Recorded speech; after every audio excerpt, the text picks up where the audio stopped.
know I have an older son named Kerryon Franklin. In May, he'll be 33. For many years, we have had a toxic relationship with him as a family. We've tried for many years through counseling, through therapy, to try to rectify this private family matter. Recently, my son and I had an argument that he chose to record. I felt extremely disrespected in that conversation, and I lost my temper. And I said words that are not appropriate. And I'm sincerely sorry to all of you. I sincerely apologize. I want you to know as a father that during that conversation, I called the family therapist and got that therapist on the phone to try to help. He never played that part of the recording. I'm not perfect. I'm human and I'm going to make mistakes and I'm trying to get it right. Please keep me and my family in your prayers.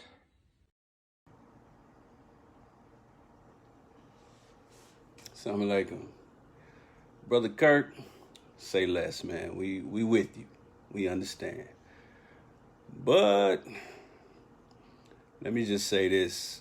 Some of the elders and some of the young people might be mad at me after this one. Let's get it.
Rio.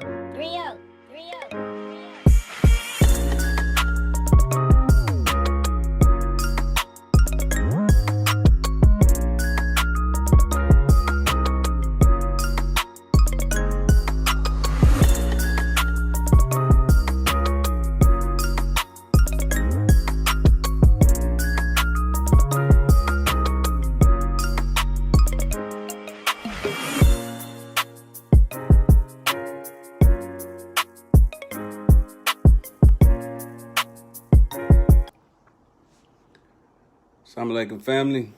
It's your brother, Landon X. This is Nation Town TV Live, of course, brought to you, as always, by NationTownStore.com. And we're going to get into this one about our brother, Kirk Franklin. At first, I didn't want to get into it, but, you know, there's a deeper issue up under this story that, you know, I think is pretty important. So we're going to have to deal with it. And I'm going to tell you right now, some people have made it out to be a generational divide, that kind of thing. But you know how Nation Town TV do it. We're going to do it Nation Town style. So some of y'all going to get offended. Some of y'all going to disagree. Some of y'all understand if y'all just listen and do the math. But with that said, let me just start off in the proper fashion. In the name of Allah, the Beneficent, the Most Merciful, I bear witness that there is no God but Allah, who appeared to us in the person of Master W. Fard Muhammad, to whom praises are due forever plus 1,000 days. As far as I'm concerned, I further bear witness that Muhammad is his messenger. But let me be very clear. When I say that Muhammad is his messenger, I say that with all due love and respect and gratitude for all of the prophets of Allah, from Abraham all the way to Jesus, all the way to Prophet Muhammad ibn Abdullah, peace be upon him, whom the Holy Quran was delivered through 1,400 years ago. But when I say that I bear witness that Muhammad is his messenger, I'm speaking of the messenger that's promised in the Holy Quran in Surah 16 and 36, 10 and 47, and described in 14 and 4. That certainly a messenger would be raised for every nation, and that messenger would speak the language of that people. There's no brother or otherwise that fits that description better than the most honorable Elijah Muhammad, who at minimum is the messenger of Allah, but in fact exalted Christ. And I would know nothing of these two beautiful, beautiful, beautiful entities if it were not for the divine love, leadership, teaching, guidance, and the criterion himself, the Honorable Minister Louis Farrakhan. And in those three great names, I greet the Nation Town family in the words of peace. We say it in the Arabic language of Assalamu alaikum. Shout out to everybody chiming in. I see you. Hit us up with your questions and comments. I see you, Sister Peggy. I see you, Sister Latanya. Wa alaikum salam, Brother Eric. Peace to you, dear brother, and Brother Jerome. All praises due to Allah. Hit us up with your questions and comments. I will not be on long, but I do intend to be on strong. But I really want to hear what the Nation Town TV family has to say. I just got to get a little bit off my chest with this situation. Now, for those who may not know the details of the situation, well, our brother Kirk Franklin, if you never heard of him, you've been living under a rock for the last 25, 30 years.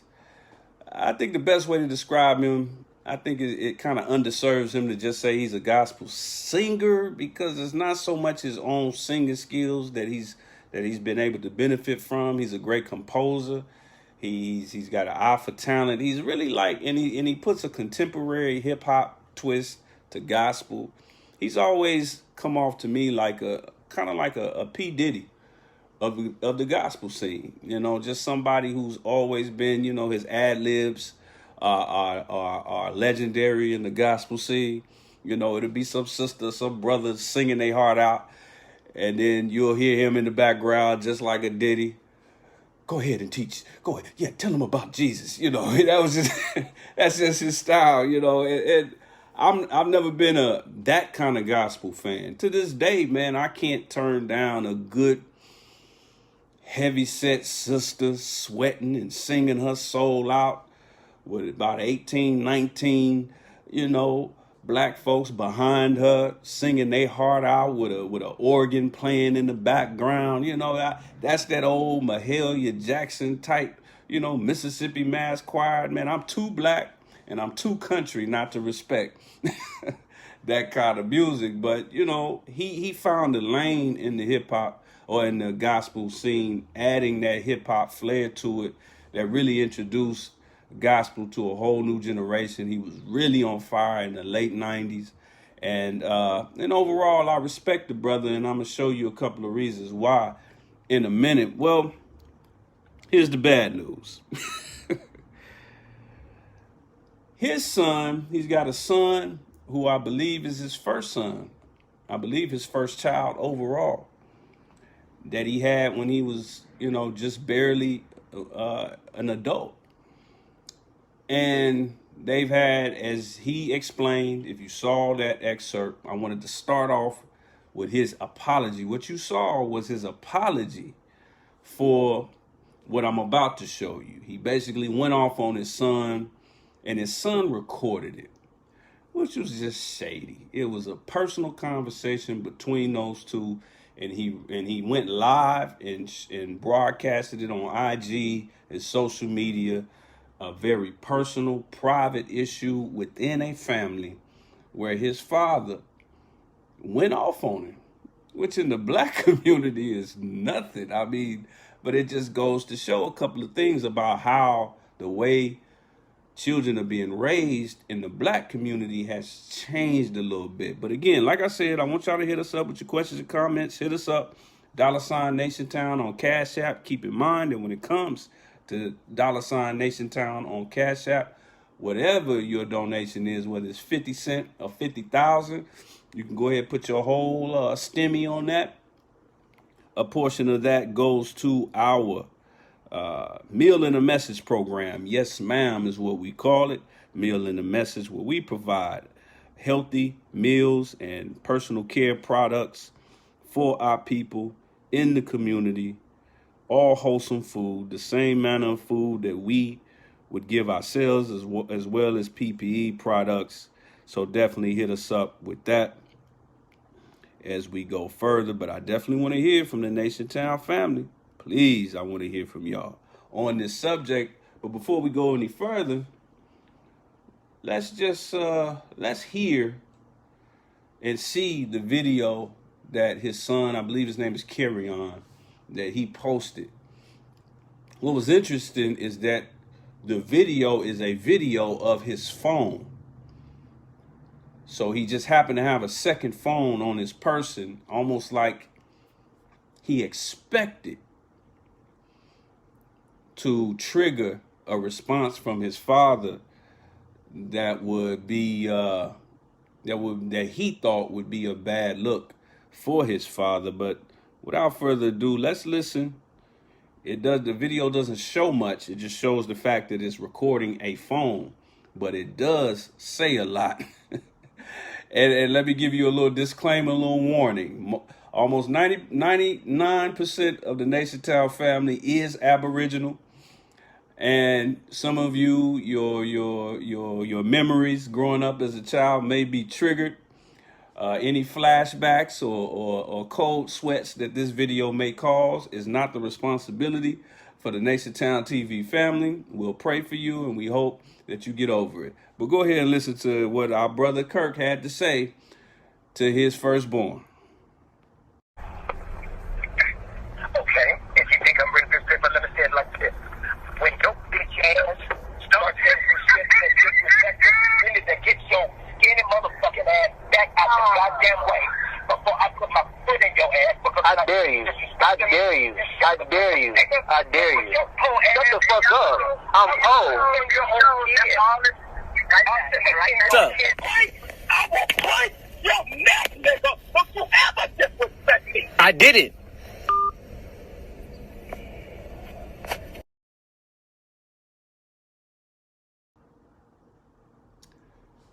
And pardon our brother Kirk's language, and I'm gonna deal with the language part. But as you saw at the beginning of this video, you saw Kirk apologizing for it, because as soon as this was made public, that C word starts circulating, cancel.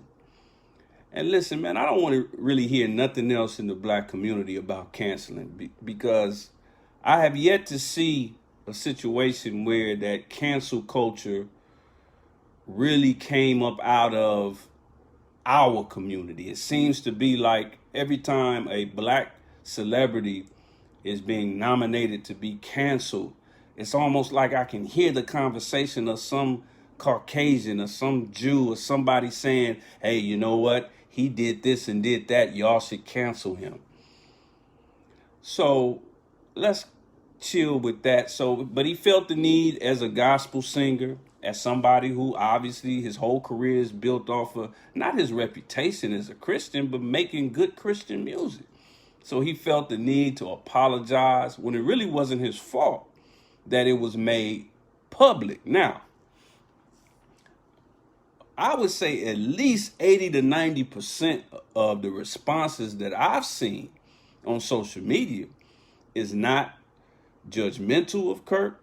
It's not, I mean, most people are not even saying that it's his fault. Most people are saying that what he did was lightweight, myself included, was lightweight compared to what some of us, endured growing up. And a lot of us just know that this is a reality in just family, not even just black family in general. I mean, something is weird if you mean to tell me that you raised a child, or everybody used to be somebody's child, first of all, and keep that in mind. So you mean to tell me you raised a child, or you were a child and you agreed with everything your parents did, or your parents agreed with everything you did and they never lost their temper? Are you saying, are your parents from Mars or something? I mean, so most people really were cool with it. Most people were like, hey man, it is. It really, for me, it made Kirk real for me. I never disliked him. I can't sit up here and say I'm a fan of his music, but he did kind of come off kind of phony to me at times, but not in a way that I would publicly, put it out there. I really didn't care either way. But this kind of made my brother real to me. It made me want to buy his next album, not because I feel like he's going to sound like Plies or DMX on the next album, but because now I know, okay, my brother going through some things. But I will say this, I already had a manner of respect for Kirk. Now, that might come as a surprise for some of you who might be on that religious gangbanging mentality. You might be thinking, oh, this is Nation Town. You see that star and crescent up in the corner of the screen. You know that I'm a Muslim. So you might be thinking, oh, he's a Christian, so here's your chance to jump on a Christian and call him out and all of that. No, we don't move that way. Under the nation, being students of the Honorable Minister Louis Farrakhan, we don't really move that way, and I can definitely say I don't. And I know that my minister, my spiritual father, does not operate that way. And speaking of Islam, though, one thing that I gotta say, some of you may know this or may not know this. Just recently, Kirk Franklin, before this whole fiasco, he went to bat for and defended Islam. Yeah, he defended Islam over the same platforms that his son tried to defame him. Let me show you what I'm talking about. A while back, this was 3 or 4 years ago, this was when there was all the controversy about Donald Trump, closing up the country from Muslims and not letting Muslims in, something that he could never really do, but it riled up his base and it got, it became a talking point for both parties and all of that. And I guess someone confronted Kirk Franklin about it online, and this was his response. Kirk said, I'm a Christian who would rather sit at the table with a Muslim brother than ban him from a home that wasn't originally mine in the first place. And man, I remember when I first saw that, I said, go ahead, brother Kirk. I mean, that quote is tinged with wokeness, real wokeness. Notice that last part. How you gonna ban somebody from a place that ain't even yours, white man? I mean, what the Native Americans should have banned you. That's what Kirk was saying. So I was proud of my brother Kirk for coming off like that. So I've always had a certain amount of respect from the brother just off of that. So no, I'm not going to get up here and use this as some little petty opportunity to say, see, that's why I ain't no Christian. Or see, that's why I left the church. Because see, no, forget that. Listen, my father taught me that a good Christian is a good Muslim, and a good Muslim is a good Christian. Now, some of y'all might be saying, well, wait, but wait a minute, Brother Landon. Wait a minute. He cussed it. He used a bad word. First of all, this is 2021. Your 8-year-old can log on, can get a hold to an iPad, and let's face it, we shove an iPad in our children's face these days just to keep them quiet anyway, while we go off and, and act like we still teenagers. But we shove an iPad in our child's face anyway, and they can get on that iPad and they can pull up pornography. They can pull up anything, or they can sit down with you on television and watch an awards show and see two sisters sitting down, with their legs spread eagle, wrestling with each other with their private parts. But you are thrown aback by a couple of curse words. And also, not only is my brother a Christian and I'm a Muslim, I'm going to defend him with the Holy Quran. Because the Holy Quran touches on this subject of using harsh language. Let's see what Allah had to say about harsh language. In the Holy Quran, Surah 4, 148, it says, hey, listen, Allah loves not the public utterance of hurtful speech, except by one who has been wronged. And Allah is ever hearing and knowing. Let me read that again. Allah loves not the public utterance of hurtful speech, except by one who has been wrong. Now, first of all, that wasn't a public utterance of hurtful speech. It was a private utterance that was made public. So he was done wrong in that. And then on top of that, this little brother didn't play the whole thing. And as Kirk said in his apology, he said that their family counselor was also brought into the phone call for the sake of mediation. Little brother didn't tell you that part, did he? Right. Now, what this episode, what we not going to do is sit up here and keep going back and forth about was he right, was he wrong, and all that. But we got to deal with what it did do. And this is why you learned in your Christian days and from Big Mama that God don't make no mistakes. And we believe that in Islam as well. Sometimes things are unearthed for the sake of God's tutelage. So we're going to use this as a teachable moment to deal with something that's really festering in our community, and we better get it under control quick before it gets worse. But shout out to everybody chiming in. I see you. Brother Malika, J, Marshall, Sister Malika J, Marshall. I got that mixed up with Brother Michael J, Muhammad. Brother Eric, Brother McKinley X, I see you. Wa alaikum salam. He said his next album is called The Rising Sun. Seriously? Wow. Interesting. Sister Peggy says sometimes people are sitting back waiting for you to show an emotional act so they can shame you. That is why we never should behave in a way that we are holier than thou. I accept sincere apology. I do too. Very good post, dear Sister Peggy. I agree with that 100%. Even those of us that are not famous, somebody is sitting back waiting. That's one of the side effects of envy. When we envy somebody's position in life, even if it's just their zealousness of what they believe. We know we can't hate on what they really believe. So we'll sit back and I just wait to see him doing something other than a Muslim, other than a Christian, other than a Jew, other than a Hebrew Israel, other than this, other than that. And then I'll jump out and say something. Yeah, so you're right, Peggy. It's always them snakes in the grass, snakes in the cut, just waiting on you to fall. Waiting on you to fall. They silent when you standing tall. But then they turn into a chorus when you fall. And that's a really petty trait that we seem to have just as humans here in the wilderness of North America. But let me be clear about something. What we're going to do, we're going to dig a little deeper. But I got to give you another disclaimer before I go forward. This deals a lot with the dynamic between the child and the parent.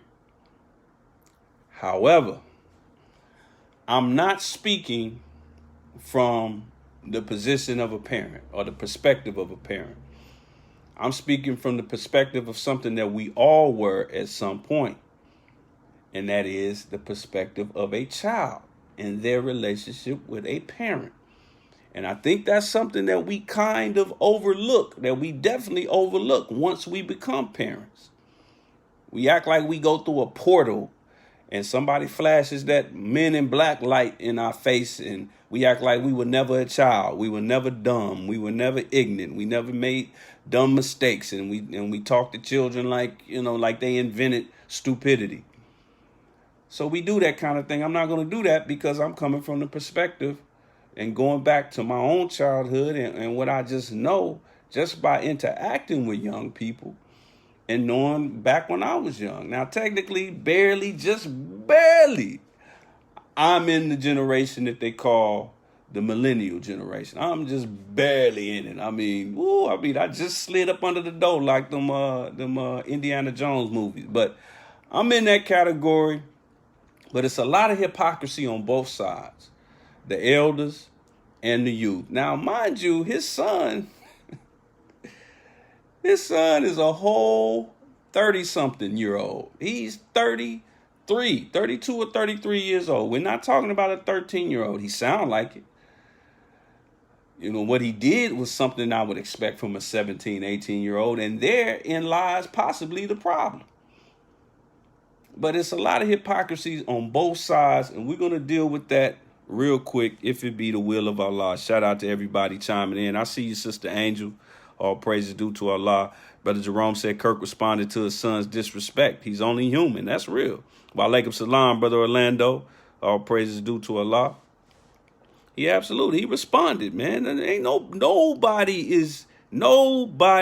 is constrained to deal with disrespect. That's what I love about Islam. Maybe Kirk, it's time for you to holler at this man over my shoulder right here. Maybe it's time for you to go to Chicago or Phoenix and have a conversation with your OG. He loves our Christian family. He's taught in churches countless times. Maybe you should have a talk with him. Don't worry, you can still, you can still do your Christian thing, your gospel thing, You might slip up and say Allahu Akbar on your ad-libs, but hey, it's all good. But maybe you should think about being, listening to a Muslim, because in Islam, we fight with those that fight with us. We're not taught to turn the other cheek. In fact, I think that turn the other cheek was either one of the many, many implants in the word by the enemy to confuse us and make us docile, or it was poorly translated. Because, we turn the other cheek, meaning that if you turn our cheek, we turn the other cheek, your cheek.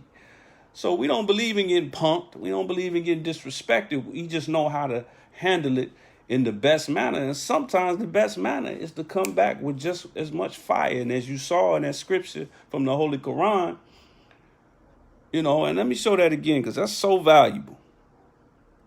Allah loves not the public utterance of hurtful speech, except by one who has been wronged. And Allah is ever hearing and knowing.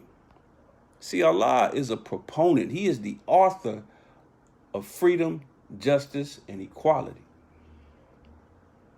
So we're not taught to just sit back and be disrespected, and we're also taught to handle the youth and handle them in the best manner. But let me go further, because the dynamic between, or the dichotomy between the parent and the child, the elder and the younger, has never been more contentious than it is today.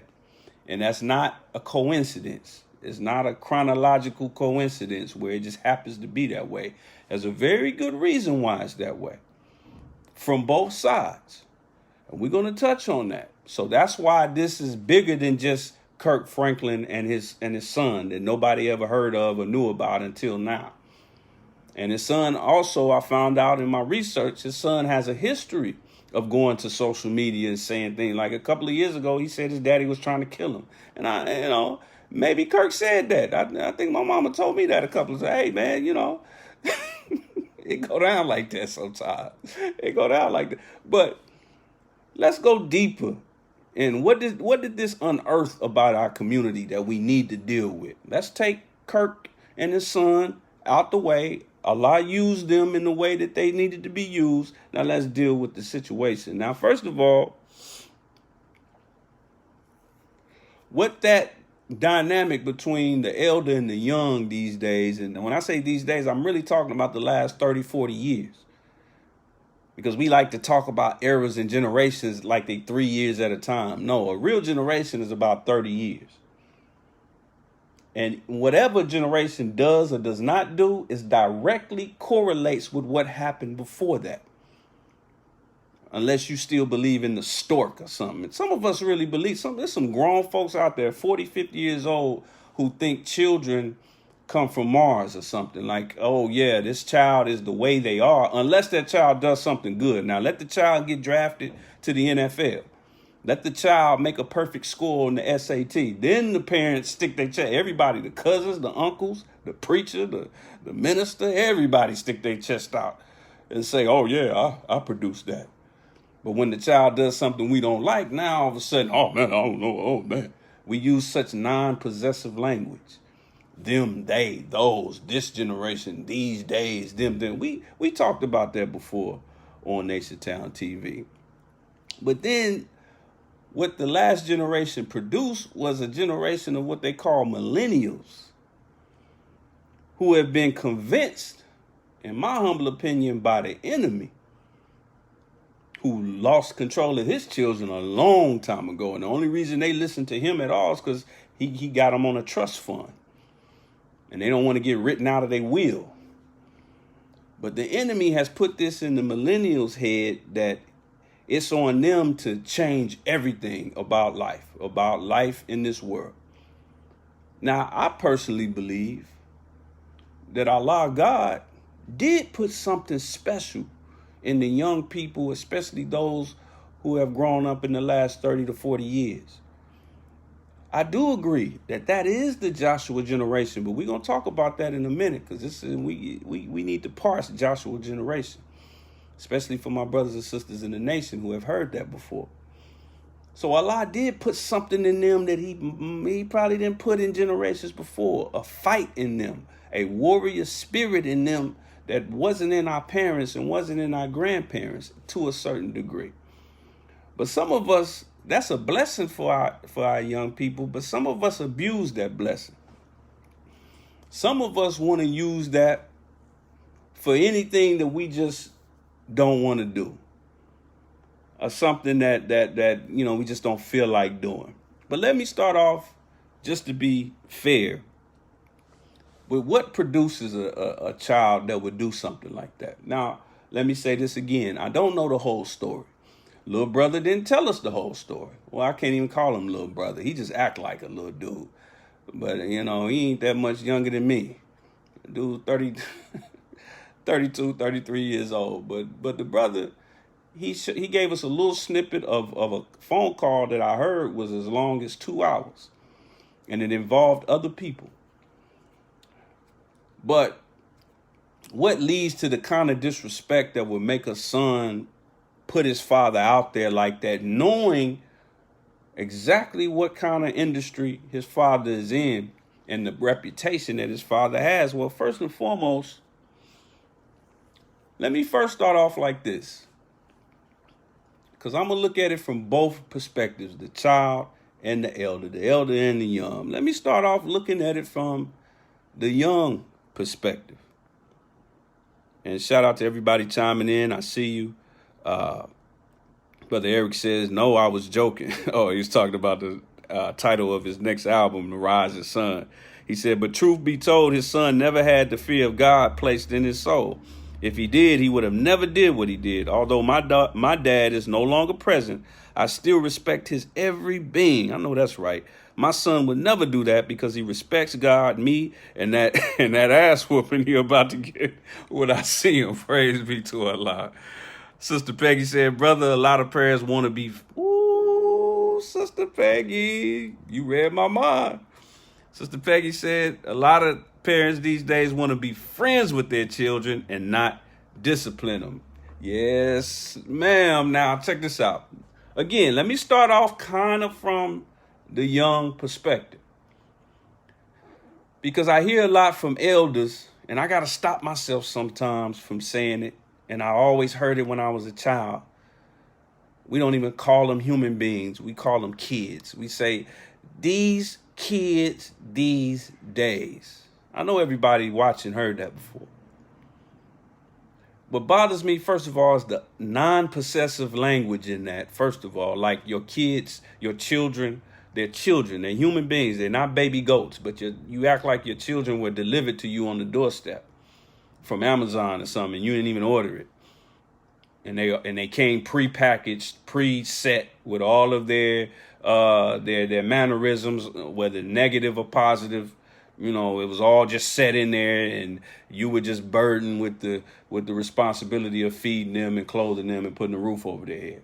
And you had nothing to do with how they turned out. The lie detector test determined that was a lie. But what are young people who have grown up in the last 30, 40 years, what have they gone through that their predecessors did not? Well, one thing they've gone through is that young people who've grown up in the last 30 to 40 years seen a lot more of this than any previous generation. There are a lot of older and elder families who had a routine or a tradition of taking all their arguments into the next room, or making sure the children were not in the room present when they had a disagreement. But children in the last 30 to 40 years, and definitely today, are seeing this. They're arguing, and all of that. And then you have the aspect of a broken family, where eventually all these arguments and all of this conflict leads to the family being broken. There's never been more of what they call blended families. Now, in the best situation, best case scenario, these blended families are done well. And I see a lot of well done blended families. Especially, time usually heals a lot of the wounds.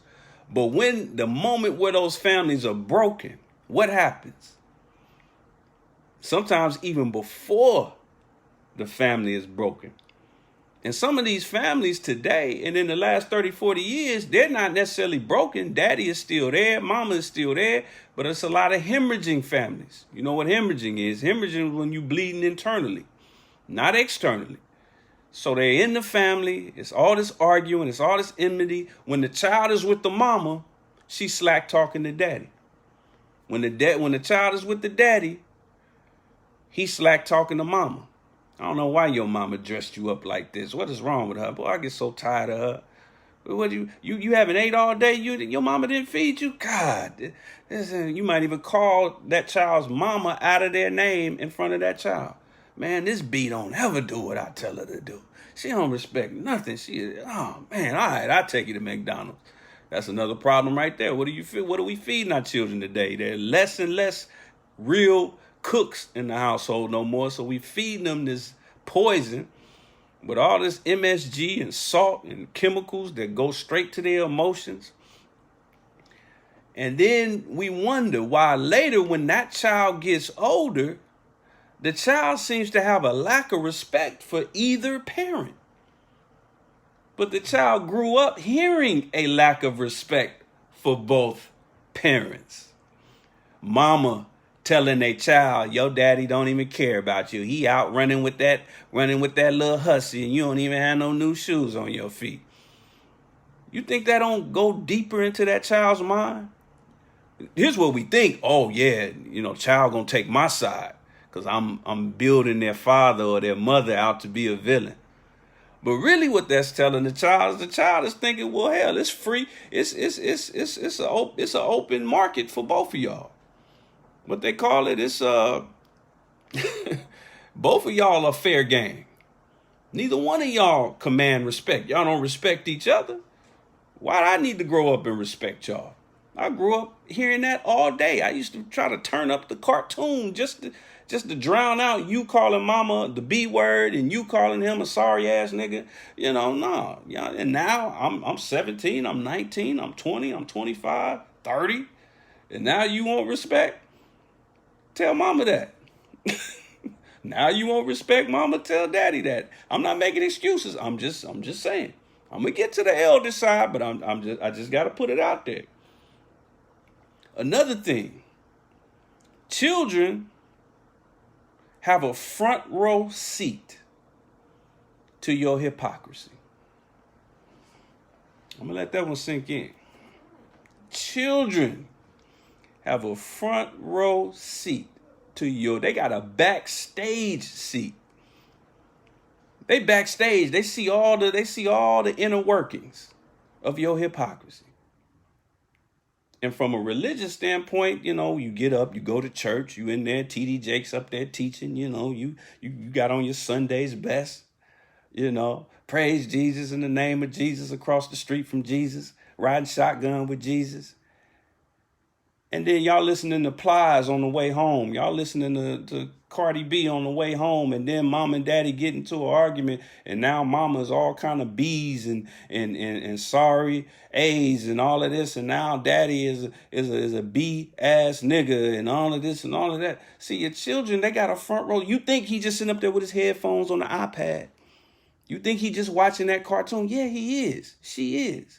They actually are so deep into that cartoon and that movie because they trying to escape y'all. But they catching all of that. They catching all of that. And then it affects their own relationships with the opposite sex later on in life. So that's something to consider. We can't skirt around that and just say, oh no. And here's something that I gotta say. This is a public service, Nationtown public service announcement. And then I'm gonna move on to the youth. To all my parents out there and to all those who have any kind of responsibility over children, big brothers, uncles, whatever. There's a let me count them real quick. I think it's an 8-letter phrase, 8-word phrase. 8-word phrase that I've been hearing. I never really heard my mama say it, but I've heard elders say it all my life. And it's the dumbest thing I ever heard in my life. And please let this be the last generation of parents that ever utters this complete foolishness. Can some of y'all think of what this quote is, what this phrase is? It's about 8 words. And it's the dumbest thing. It makes no sense on any level. Let me give you some background before I reveal it. Your child does something. And if your child is brave enough, your child might say, but mama, but daddy. I did it because I saw you do X, Y, Z. And most children don't even say that. They don't even admit that. They don't even want to go there with their parents. So they just say, all right. But a lot of children feel that way. But then mama don't have a response for that. Daddy don't have a response for that. So they say, do as I say, not as I do. I can't even finish it with a straight face because it is the dumbest thing I have ever heard a person say. This child came into your life like a blank tape, a blank DVD, a blank CD. And as soon as they were born, God hit record. And then when they become a teenager, somebody hits playback. Simple as that, man. Come on, man. You asking this child, the Honorable Minister Louis Farrakhan says that when a child is born, the mother and the father, but particularly the mother, is God to that child. The child doesn't really know how to pray and doesn't really understand the reality of God. So as far as it knows, the elders in that child's life, not just the biological parents, but the elders are the gods of that child. They cry out to the elders for nourishment, for everything, to teach them, to show them attention, to give them to give them sustenance, to give them, to support them, to hug them, to protect them. The parent is the first God of the child. So they obviously are going to look to you. And what are we showing them? I'm talking about all adults. Because that's another problem. The village concept is dead. It takes a village to raise a child. That's dead. Parents these days don't even let other people look at their child a certain way. And I get it. There's some crazy people out there. And you don't want crazy people running your child. But, well, you got to make up for it. But there's some also well-meaning people. I know this for a fact. Because in our communities, our families are so broken that we need that football coach. We need that martial arts sensei. We need that teacher at school. We need all these elements to fill the void that exists at home. But please stop telling your child that. Please stop saying, do as I say, not as I do. It's just foolishness. It's not going to happen. Now, they're not going to always do what you do. But don't expect them to do something completely different from what you're doing. They're going to look at, because they're also looking for hypocrisy. They're also looking for the hypocrisy. Because we all develop as a child. Remember, this is from a child's perspective. We all develop this idea in our minds as young people at some point that our parents, their whole existence is dedicated to taking all the fun out of our lives. We get to this point that it usually kind of peaks in our teenage years, 14, 15, 16 years old. Where we just think, man, my mama's only calling in life is to make my life as boring as possible. She don't want to let me go nowhere. She don't want me to do this. She don't want me to do that. So we start looking for holes in there, in whatever it is they seem to be standing on. If we have really religious parents, then we'll start trying to poke holes in the religion. And in a lot of ways, that's fair. If that's what you're hitting them with, don't do this because the Quran said that. Don't do this because the Bible said that. Well, they got access to that Bible and Quran too. And in order to give themselves the right to do it, in fact, and I'm going to move on after this, and I'm going to hit the comments real quick. In fact, this generation of young people should produce the most defense attorneys that have ever been known to man. Because that's basically what a defense attorney does, especially for a client that they know, that everybody know, little Nuck killed so-and-so. Everybody know it. But what a defense attorney will do sometimes, especially when the evidence is hard and damning, they'll start looking for loopholes in the law. They'll start looking at the evidence and say, well, you got to throw this evidence out and throw that out because he did this with the evidence. He did that with the evidence. Like in the OJ trial, they threw out some really damning evidence that was against OJ because the cop took the evidence home with him. And you're never supposed to do that. You don't take nothing home with you. You process it at the station or whatever. So that's what a defense attorney does. They start digging through all the facts and all the legalese, and they try to find a loophole. Children do that, especially this generation. So stop saying that, do as I say, not as I do. That's the dumbest thing that I ever heard. And, it just really, it's not a good look. And it will not work that way, people. It will not. Stop it. Shout out to everybody chiming in. Definitely hit us up with your questions and comments. Sister Angel said, right, I learned that it didn't add up. We are taught that we are moved by what we see, not necessarily by what we say. Supreme wisdom, light travels faster than sound. Come on, 186,000 miles per second. Sound is 1,120 feet per second. That's actual fact, dear sister. So our children see us before they hear us. So it makes no sense to the children when we as parents say, do as I say, not as I do. Not working. Peace and blessings, family. All praises due to Allah. She says the children sees the hypocrisy in their parents. They do. And they looking for it. They looking for it. Brother Todd says, the Bible says in Matthew 7:9-11, which of you, if your son asks for bread, will give him a stone? Or if he asks for a fish, we'll give him a snake. If you then, though you are evil, know how to give good gifts to your children, how much more will your Father in heaven give good gifts to those who ask him?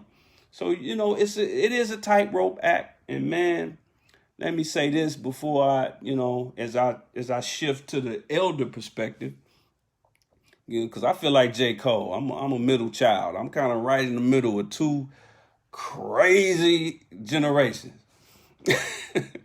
But let me say this, man. Like my brother just said, it's a tightrope act, and I tip my hat, and I pray for, and I respect all Aboriginal parents that are trying to raise upright Black folk in this hour. God, it's got to be hard. And I, hey man, inshallah, I'll be in your club pretty soon, but I already know that it's difficult. I don't pretend or have any illusions that it's easy. Hell, I remember how ignorant I was, and I was the best of my friends. And the cliques that I rolled with, I was the angel, and I know how ignorant I was. So I know it's hard, and it ain't getting no easier. So I want to make that clear that I respect y'all, and I feel for you. I do. TC Alamu says, I'm not okay with generational toxicity. Good point. So many people are messed up for all the cursing and beatings. Under no circumstances should the N-word and vulgarity to be used with your kids. I agree. There got to be a better way. I get upset, but I know how to vent and talk to others for their input. Words are to build up, not tear down. That's real. I do pray on every situation. I've seen transformations in one child and waiting for my last born. I'm not okay with toxicity. Both are wrong. Both need behavior management. Very good point. Very good point, Sister TC. Peggy Watson says, brother, a lot of parents, I already read that, but that's a very good point. That's a very good point. It's just got to be some things that you just don't want to bring around your children. And I've been touching on it the last couple of weeks about how, especially in the last topic we got into, about how we raise a lot of sellouts when we speak so negatively, not only of each other, but just of our people. You know, try not to talk negative about it. I know it gets frustrating with our own people, with the Aboriginal people. I know it gets, you know, but when your children hear that, they think, okay, it's fair game. It's okay for me to hate myself and hate my own. Hate men, hate black men, hate black women. The seeds of that, every brother you see that seems to hate black women, he didn't get that on the dating scene. Stop that. He didn't get that on the dating scene. That was introduced to him at home. Every sister who appears to be a man-hater and a feminist, she didn't get that in college because some feminists got up close to her. And no, if that did happen, that feminist that she met in college just unlocked something that was already there. Some pain that was already there about her father, about an uncle that might have molested her, or whatever the case may be. It all starts at home. But let's keep it moving. As I said, I'm going to look at it a little bit more from the elder perspective, and then we're going to get up out of here. Like my sister Peggy said, that notorious friend strategy. Let's talk about that for a hot second. Because I know where it comes from. I get it. That friend mentality. And then after this, I promise I'm gonna get on. I'm gonna look at it a little bit more from the elder perspective. But that friendness, that I'm gonna be my child's friend. See, that comes from a lot of our pain and confusion as young people. Because like I said, when we were younger, we convinced ourselves that our mother, our father, they were just dead. They were hell bent on making our lives just the most boring lives that they could possibly be. They were just our enemy. They wanted to see us suffer. And I'll tell you, you talk to some teenagers here, if you would have talked to me when I was 14, 15, I would have had you thinking, man, that, oh man, I was just a slave. I was this, I was Kunta Kinte, I was abused, I was all of this, you know. And you got people out here really going through it, but most teenagers think their parents are their enemy. So in doing that, because it's not a big gap for most of us between teenage years and becoming a parent, especially in our community. I don't know the actual facts on it, but I'll go so far as to say that the average age that young black people start to become parents is early 20s, on average. So here you are, a teenager, and you thinking, you know what? When I have children, I ain't gonna never do this to my child. In fact, I'm gonna be the cool parent. I'm gonna be the parent that everybody wanna come and hang out in my house.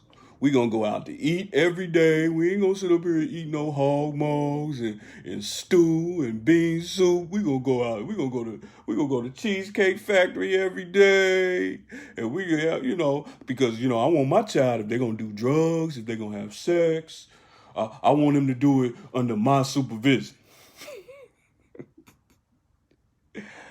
I ain't gonna never, my parents, they old fashioned. They don't know nothing about music and hip hop and the new generation. I'm gonna make sure I stay on top of the fashion and whoever the latest hip hop star is, I'm gonna be on top of all that. And I see, especially in my generation is into that parenting era. We creeping into the parenting era, and I see brothers and sisters in my generation trying to be that friend parent, 30-something years old, listening to NBA Youngboy, dressing like NBA Youngboy, trying to be cool, trying to be the cool parent. And we think that's going to work because we still think for some reason that mama and daddy was your enemy.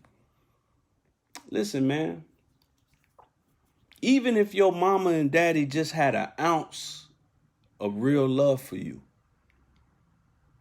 that's about an ounce more than the love that the streets in this white man's world got for you. So I thank Allah for every pop upside the head. Like I tell people, I got a little curve on the back of my neck that's indented permanently, not because that's the shape of my skull, but because I got a whole lot of pops behind the head from my mama. I thank God for every cuss out. I thank God for all of that, because I was either going to get it from her with love, or I was going to get it from this world without love. Because I'm going to tell you, it ain't no love for your children out in that world. It ain't no excuses they can use. I see it, man. If you watch shows like First 48, when these brothers and sisters get arrested, they come with these little sorry, weak lies, and they think this white police officer that don't give a damn about them, that voted for Trump last year, wishes he could wipe out all Negroes. You think that little sorry excuse, them little sorry lies, is going to work on them? But if you let it work with the parent, then they're going to go into the world thinking the same thing. So cut out that friend stuff. They don't need a friend. They're not old enough to really need a friend like that. You need a friend when you 40, 50, and you got $10,000 worth of bills showing up in your mailbox. And that's when you need a friend. When you raising 2 or 3 teenagers, that's when you need a friend. When you try to build generational wealth in a world that don't even want to see you free, that's when you need a friend. These children don't need friends; they need a parent. So you're right, Sister Peggy, man. We got to kill that. But let's move it along. Make sure y'all hit us up. $ Nation Town. Shout out to everybody that hit us up, man. We love y'all. Also, shout out to the YouTube family. If you have not subscribed to us, Nation Town, on YouTube, do it now. I don't know what's wrong with you. I don't know what you're going through, but you need to hit that up. And I got to announce this very soon, possibly next week. We're going to go live on YouTube. We zoom right past that 1,000 subscriber level. Like I said, we've been completely neglecting YouTube for about 3 years. We didn't post nothing on it for about 3.5, 4 years. We finally started showing it some love, and the YouTube family is really showing love. So to show our gratitude, we're gonna go live on Nation Town very soon.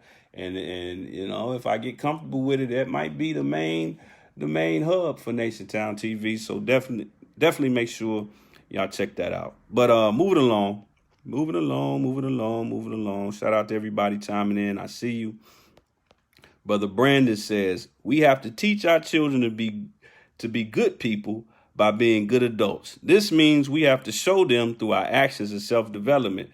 Moreover, teaching our children to love black people starts at home. That's where my love came from. My grandmother cultivated that. And just a little bit of insight to our brother Brandon X. He's been a teacher in the LA Unified Public School District for a little over 20 years. And Brother Brandon, I got to holler at you, brother, because we're going to do a future episode. And I'm going to need your input on that episode because we're going to deal with your lane a little bit. But shout out to our brother Brandon. Brother Brandon also says, as a decorated elder educator, I can say with 100% certainty that children want and desire structure. Come on. You heard it from the God's mouth. That's the cool adult, the one that helped mold us into the image of God. The teachings say, give us that old time religion, aka righteousness. All praises due to Allah. So let's get into it. Let's talk about let's look at it a little bit from the elder perspective now. Also with a special concentration on, those elders that are raising children with some type of religious structure, which is the case with our brother Kirk Franklin. Now, first, before we go any further, I got to bust something up, especially, and it stems from something that we're taught in the nation. But the minister told us, the Honorable Minister Louis Farrakhan told us, hold up for a second. Before we go forward with what I was about to say, just a couple of Bible scriptures to back up the fact that it's not in our place to be friends. It's not in anybody's place to be friends with their child. As it says in the book of Proverbs, chapter 13, verse 24, whoever spares the rod hates his son, but he who loves him is diligent to discipline him. And then, of course, y'all done seen this before. The rod and reproof give wisdom, but a child left to himself brings shame to his mother. I know that's right. Now, going forward, let me say this, because we were taught in the Nation of Islam and being taught in the Nation of Islam about the Joshua generation. And the minister, he laid that heavy crown on our head, the young believers or the young at heart believers of the Nation of Islam. He said, this is the Joshua generation. He pointed out that God gave the young people a little bit of spice that he didn't give previous generations. And when some of us heard that, and when most of us heard that, boy, it stuck our chest all the way out.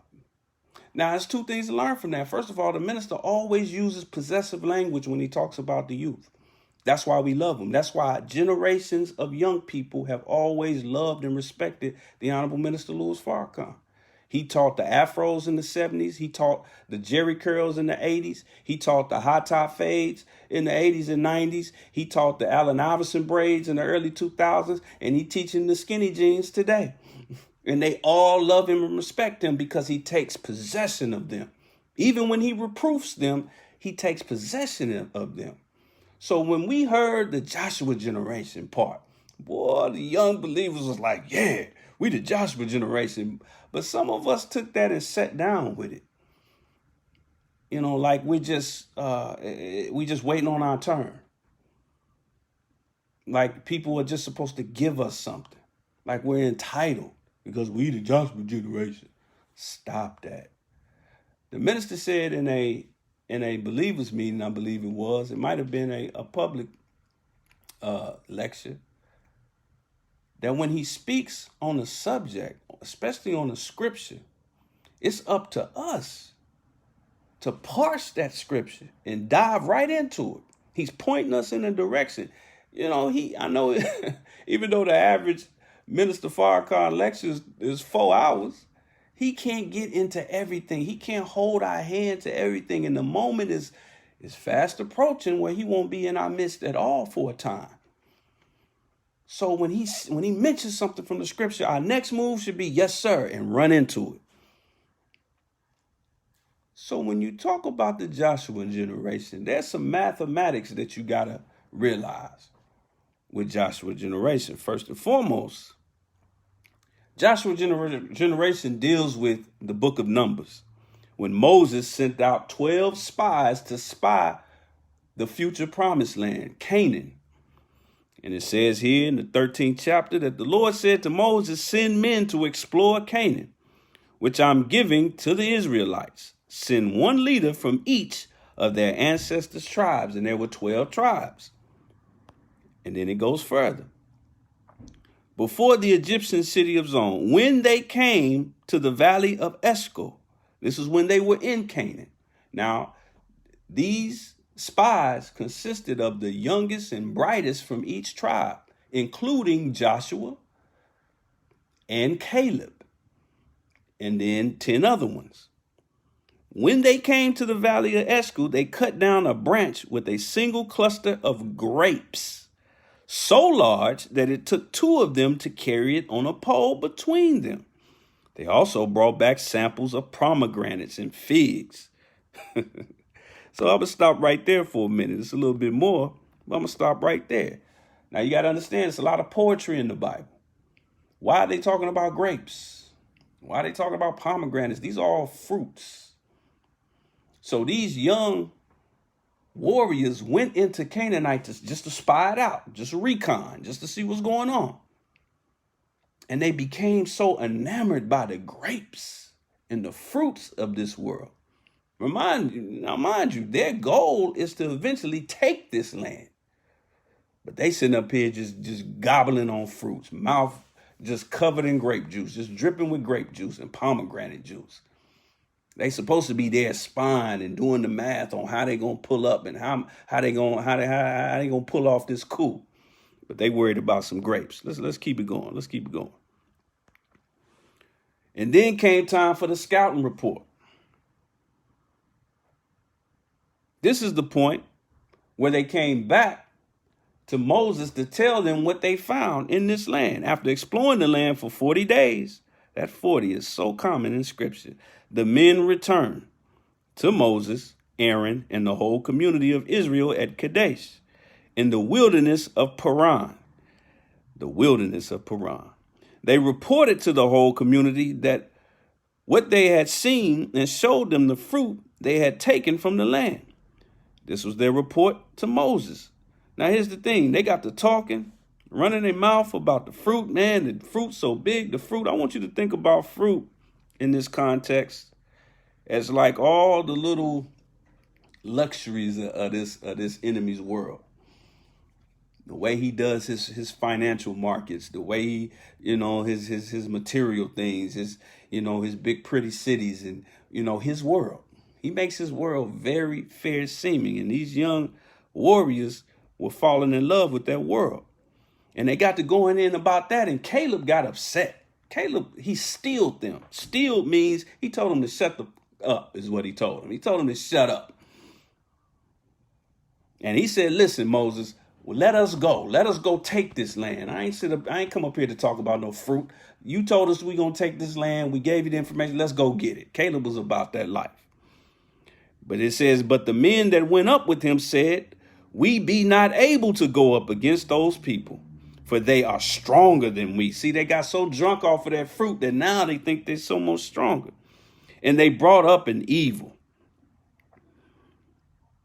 The land through which we have gone to search it is a land that eateth up the inhabitants thereof.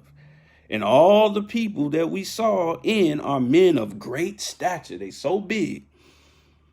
And there we saw the giants, the sons of Anak, which come of the giants. And we were in our own sight as grasshoppers. And so we were in their sight. Now check this out. They got so enamored by the Canaanites, by that world, that they thought themselves of being small and weak by comparison. They didn't think much of themselves. Sound familiar? Sound like somebody you know? They didn't think much of themselves, and the enemy's world just seemed so great and so tasty and so enticing. Sound familiar? Now, I can remind me, this is what we read is the Joshua generation. The whole Joshua generation. It was 12 of them, but the 10 are the ones talking about how fat the grapes were and how juicy the pomegranates were and how big and mean and insurmountable the Canaanites were. Let's go a little bit further. Go a little bit further. But no, I'm going to stop right there. So the issue here, let's do the math. Mathematics is Islam. Islam is mathematics. It stands true. It can be proven in no limit of time. You had 12 spies. But out of that 12, only 2 were really about that life of taking the promised land. That was Joshua and Caleb. The other 10, they just wanted to dabble in the world of the Canaanites. They just wanted to eat the fruit. They wanted to keep their posts as the young leaders of their tribes, but they didn't want to come out of their world. They didn't want to come out of the attraction that they had to that world. But only Joshua and Caleb wanted to take it. Now, the Most Honorable Elijah Muhammad teaches us that we have to take scripture and superimpose it over the world we live in today. And then, as our Western Regional Student Minister Abdul Malik Saeed Muhammad always says so eloquently, that we got to treat the Bible and Quran like a script, because it's scripture.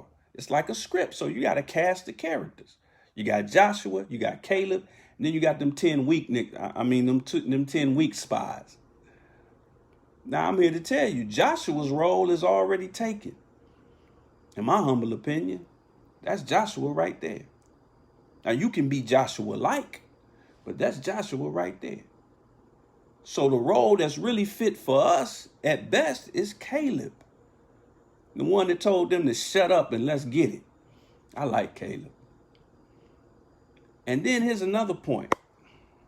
Because a lot of us, when the minister said, oh, the Joshua generation, we was thinking, 20-year-olds is going to take the promised land. Oh, well, yeah, not quite.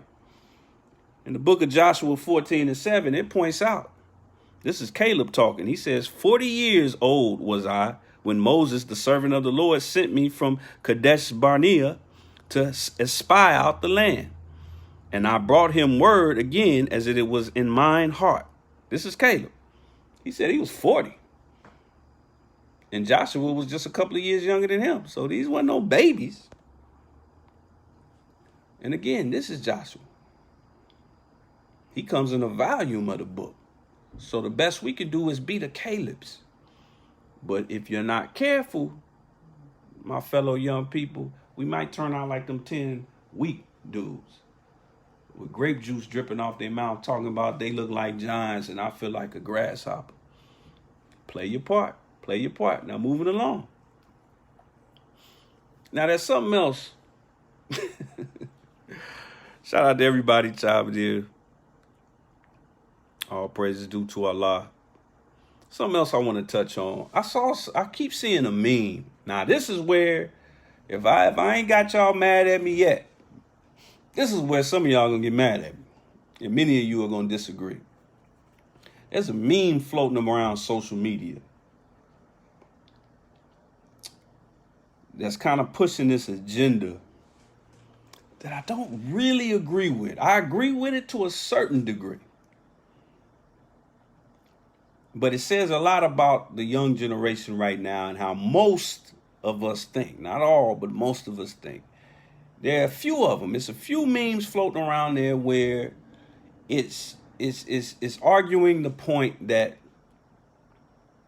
it's wrong for black parents to put any pressure on their children to move out of the house and go out and be on their own at the age of 18. Like the age of 18 is just a cutoff point where, okay, you 18, you got to go. You got to go pay your own rent, have your own house. And some people say, well, that's putting black children, black young people at a disadvantage. You know, it stunts their economic growth. You know, you have white parents who they turn over property to their children when they're 18 and all of that. That's good for them. I don't disagree with the facts therein, that it would be very convenient to tell an 18-year-old, hey, you're 18 now, so congratulations, here's your, 1,500 acres. Okay, you're 18 now, here's your first condo. It's already bought and paid for. There you go. Here's the keys. That would be good. It's all, and I understand it, especially with daughters. I understand it when a parent says, listen, it ain't no rush. Go to school, stack up your money, and then go ahead and move out. I get that. I do. But I need y'all to do what this what this illustrious hoodie says. I need you to keep that energy. I need you to keep that same energy, young people, with the world that's your enemy, with those grapes of wrath that you got from Canaan. I need you to keep that same energy with everything else you're doing at 18 years old. If 18 is too early to kick you out the house, then it's probably too early for you to be getting high. It's probably too early for you to be getting drunk. It's probably too early for you to be sleeping with everything you run into.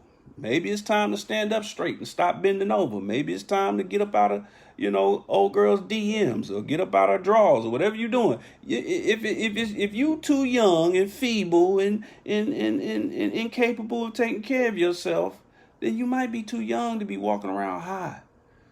In the world of Trayvon and Sandra Bland and George Floyd, and you driving around with the police right behind you, and you high and you drunk. This ain't the time to be inebriated and not focused. So if you too young and too feeble to pay rent, then at least, because see, I made a decision when I was 7, really when I was like 12. But when I felt that 18 pulling up, I said, I'm not going to give my mama the chance to tell me, hey, either you going to pay rent or do something. I was already making my plans to get up out of there for 2 reasons. 1, because I was looking forward to being my own man. And 2, I knew that as long as I stayed there, she was running the show. I grew up in the United Non-Democratic Republic of Gertrude Josephine Harper. That's my mama. It was her world. So I said, hey, man, I want to do for self. I want to be, I don't want nobody telling me that I can't stay out at a certain time. We're going to lock the door, or change the locks before I come home and all that kind of stuff that I heard some of my friends going through. I was like, I'm not even going to do that. So if you feel that way, if you agree that parents are kind of pressuring their children out too early, then to the young people, I'm just saying, hey, make your presence in that household as conflict-free as possible. And maybe your parents won't be ready to push you out so quick. But no, we want to be half grown. We want to be half grown. We want to treat adulthood like it's a hoodie that you put on and take off. Like, what I mean? Like it's, a little shameless plug. You know what I mean? Go ahead and keep that energy with your enemy. NationTownStore.com. But we want to play this game where, I just want to be grown on the weekends. I want to be grown when I go to the dispensary. I want to be grown when I go to the liquor store. And on the flip side, that's why I disagree with the idea with the messed up way society is, where the American government tells an 18-year-old or even a 17-year-old that you old enough to go kill somebody in Iraq or to Crete somewhere.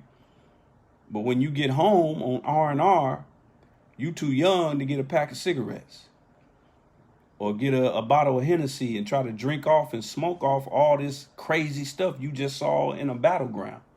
So let's be consistent on both ends. Let's be consistent. If that's too early, to my millennials out there who say, stop pushing us out into the world, we're not ready. Okay, it's a lot more in the world than rent. Rent ain't the only thing waiting for you in the grown-up life. See, but you skipping steps when it comes to alcohol and getting high and having sex and laying up. You doing all of that. Then just throw rent in between all that. It'll fit. Trust me, I did it. It'll fit. Praise be to Allah. Shout out to everybody chiming in. I see you. I see you. All praises due to Allah. I see you, Sister Milana. All praises due to Allah, Brother Darren. Brother Darren says, always facts, never fails. I know that's right. All praises due to Allah. All praises due to Allah. Now I'm going to close out with this. Now this definitely leans toward children that grow up. Because remember, we talking about Kirk. We talking about his son. His son tried to sabotage his father. Let's call a spade a spade. His son tried to sabotage his father. He knows his father's reputation. I mean, listen, man, you think you got a better off chance of going to a 22-year-old girl, black girl, and talking bad about Drake than going around a young Christian and talking bad about Kirk Franklin. You might get cut. You might get, I mean, for real. They love them some Kirk Franklin. And like I said earlier, I got a lot of respect for the brother. And he's built a reputation for making wholesome, contemporary gospel music. You know, he's considered the cool gospel guy. So his son decided, I'm going to try to tear all of that down. And I guarantee you that his son has eaten many a meal and has slept under many a roof based on, GP, are you with me? And Stomp. That Stomp money and GP, are you with me money then paid for a lot of meals for that young brother. But you wanted to tear all of that down because y'all got into a little argument. Where does that come from? There's an African proverb. Because I see that in so many realms. I see it with young people in the Nation of Islam whose parents are in the Nation of Islam. I see it. I grew up around, people who were raised, with real churchy parents. There's a difference between being churchy and being a Christian. It's an African proverb that explains it perfectly. It says, the child who is not embraced by the village will burn it down to feel its warmth. The child who is not embraced by the village will burn it down to feel its warmth. I understand that. I get it. But to my youngsters out there, especially those of y'all who are young and not so young, you 32, 33 years old, brother. And your life would be so much worse if A, your father was a bus driver, or B, even worse, you were like me and you never even had a conversation with your father. So as a brother who never had a conversation with my father, I feel a little disrespected. That you would try to tear down your father. I don't know if he's been the perfect father. I don't know all the details of what's been going down, but short of him molesting you or literally trying to kill you, you doing the most, bruh. That's come on, man. You 33 and still in your feelings? Listen, man, let me talk. See, now I can definitely talk from empathy. If my father walked through the door right now, I ain't gonna cuss him out and say, hey, where you been? You never played catch with me, whoop-de-whoop-de-whoop. At the same time, I ain't gonna throw rose petals at his feet like he the Princess Zamunda neither. But I'm gonna be cordial with him and respectful with him. I'm not gonna do nothing extra for him, but I'm not gonna disrespect him either, man. Just for the simple fact that, hey, man, Allah used him for what he needed him for, and then that's it. I'm grown now. I'm grown. All my bills got my name on. I'm grown. Get over it. If anything, use that as fuel to be better in your life. Be a better man. Be able to my sisters who got beef with their mamas, men who have beef with it. A lot of men who got deep-seated issues with their mamas and they transfer that over to the women in their life. Let's keep it real. A lot of women who have deep-seated issues, they might talk a big game about their daddy, but they really got problems with their father, and they transfer it over to their children and to their spouses and to the people in their life. But man, get up out of that, man. Grow up. Get out of that. But you're going to try to tear down everything he worked for. And I know you done ate plenty of meal off of his reputation. But you want to tear the whole thing down just because you in your feelings. And in a minute, you're going to be 40. Stop it, bro. Stop it. Stop it. Now, I'm going to hit y'all up before I leave, before I get up out of here with a couple of things. I'm going to hit you with a couple of more scriptures. And then we're going to hear from the Honorable Minister Louis Farrakhan. This is the heavy hitter right here. This one has so many meanings to it. But, let's deal with the obvious meaning. Honor thy father and thy mother, that thy days may be long upon the land which the Lord thy God giveth thee. We're taught in the Nation of Islam, you don't disrespect or even raise your voice at your mother or father, regardless of who they were or who they were not. They did their job. They were the vessel that God brought you through. Now, respect them just on that. And if you can't respect them, get away from them. But don't disrespect them. A fool despises his father's instruction, but whoever heeds reproof is prudent. Now, I'm going to close with the words from the Honorable Minister Louis Farrakhan.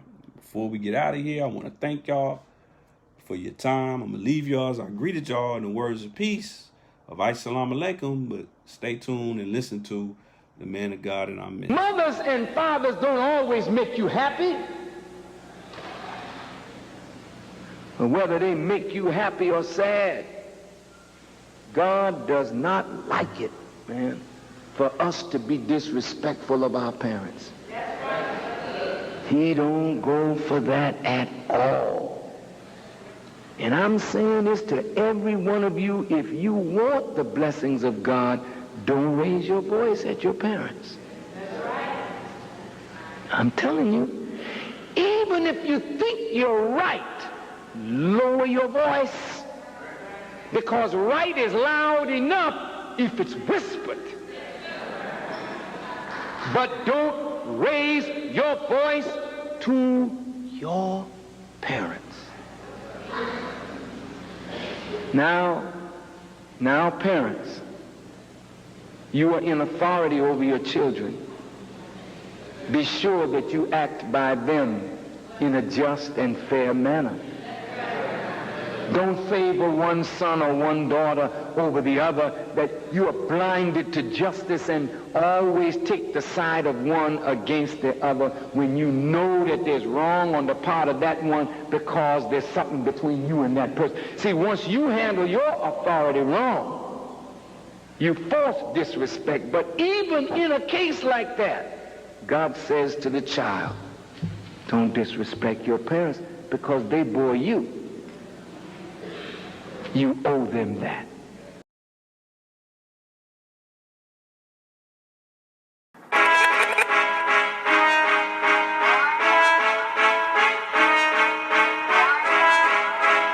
I was told to deliver this message.